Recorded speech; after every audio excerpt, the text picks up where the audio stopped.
Бұл біздің бір асмет емес, бұл біздің ұлттық кодымыз, қыздар, ұлттық кодымыз мынау.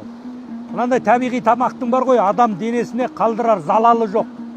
Қуат, энергиядан басқа. Ал қазіргі энергиялық сусындар бар ғой. Мейлі түрлі бояулы сусындар көп қой, тәтті. Ол сенің геніңе бір кері әсер қалтырады да, ол сенің ұрпағың өтеді.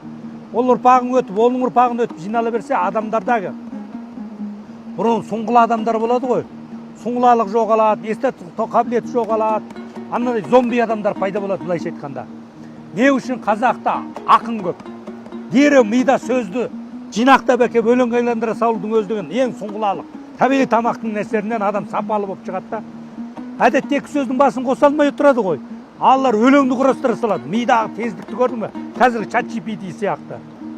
Қазақта сондай сұңғылалық осы табиғи тамақтың әсерінен. Әсіресе қыздар, сендер, жастар, табиғи тамақ жеңдер.